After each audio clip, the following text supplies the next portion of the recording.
In this video, I will show you how to remove the infotainment system or center screen in this 4th generation Kia Sportage. Whether you're upgrading, repairing, or troubleshooting, this guide will walk you through the process step by step. To be extra safe, it is highly recommended to disconnect the negative terminal of the battery to prevent any electrical issues while working on the infotainment system. Start by loosening the upper cover of the center console. You don't have to take it off completely, just lift it enough to give you access to the crash pad garnish that runs across the dashboard. Best place to pull the panel is next to the armrest area. Grip the panel firmly and pull it upward. You will hear the plastic clip snapping loose. Move slowly and evenly along the edges until the entire piece is off the console.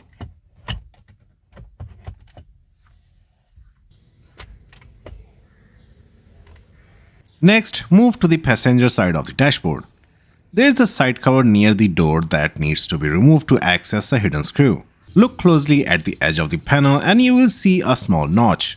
That's your pry point. Before removing the side cover, gently pull back the rubber door weather strip on the passenger side. This will give you enough clearance to slide the panel out of the dashboard. Insert a plastic trim removal tool into the notch and gently pry outward. The cover is held in place by clips, so a bit of pressure will pop it off. Work along the edges to fully detach it.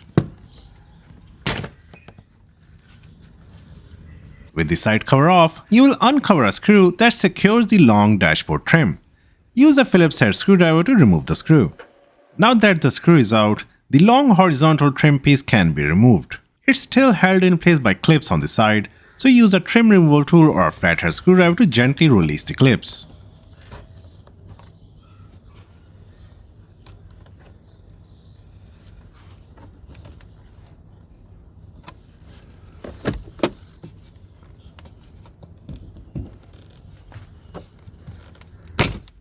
You can now take off the panel itself. It's held in place by a series of hidden clips along its length. Start from the passenger side and gently begin pulling it outward. You will feel each clip release with a light popping sound. Take your time and apply even pressure. Don't yank it, or you could crack the trim or break a clip.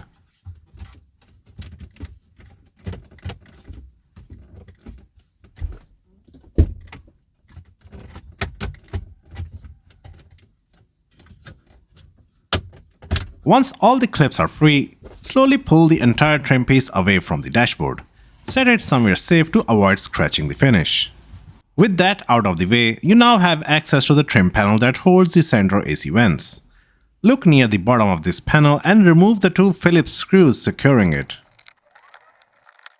Now gently pry the bottom edge of the vent panel.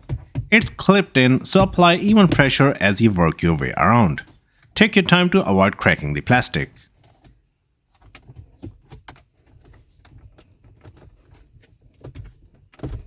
Once the clips are disengaged, carefully pull the AC vent assembly out of the dashboard.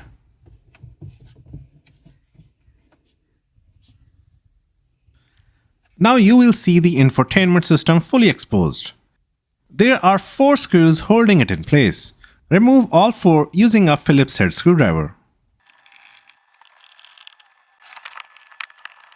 With the screws out, grip the sides of the infotainment unit and pull it straight out. It should slide free with minimal resistance. At this point, it seems I have run into a problem. The unit won't slide out. Something is still holding it in. After carefully inspecting the back of the unit, I noticed that one of the wiring harnesses located near the bottom is too short to allow the unit to slide out completely. This means you won't be able to fully pull the unit forward until you disconnect that wiring harness first. It's a bit of a tight space, but you can reach around with your fingers. Feel for the small release tab on the connector. Once you find it, press it down firmly to unlock the clip. While holding the tab, gently wiggle the connector out. It may take a bit of patience, but it should slide free without forcing it.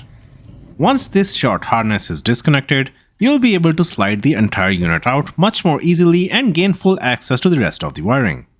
Before fully removing the unit, disconnect the wiring harnesses by pressing the release tabs and gently pulling them out.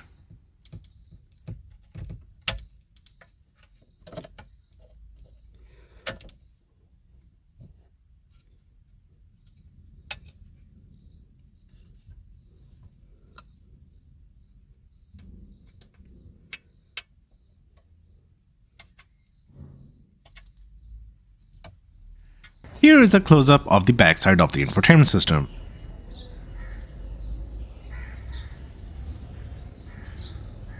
To reinstall the infotainment screen, reverse these steps. Reconnect all the wiring harnesses connectors at the back of the infotainment unit. Make sure each connector is fully seated and the locking tabs clicks into place. This ensures a solid connection for power, audio, and data.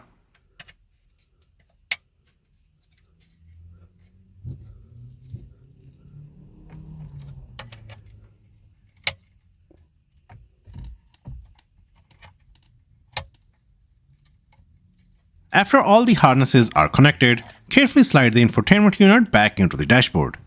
Don't forget to reconnect the short wiring harness before fully pushing it in.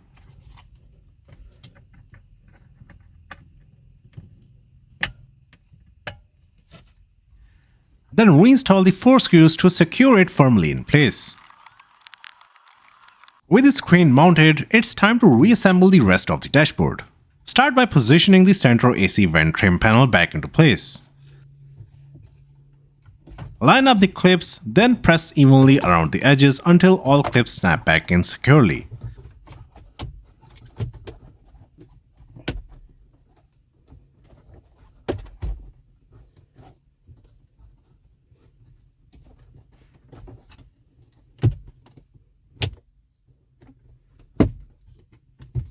Make sure the trim sits flush with the dashboard.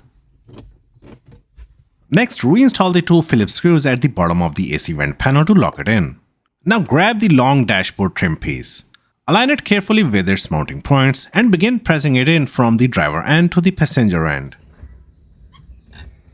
You will hear the clips snap into place.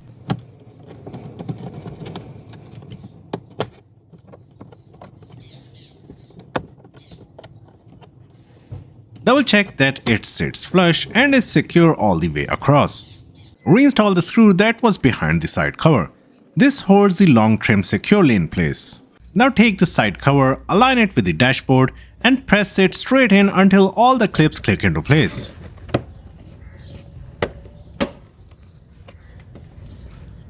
Once it's secure, press the weather strip back over the edge of the panel. Finally, return to the center console upper cover. Press it down firmly until all the clips engage. Make sure it's seated evenly with no gaps.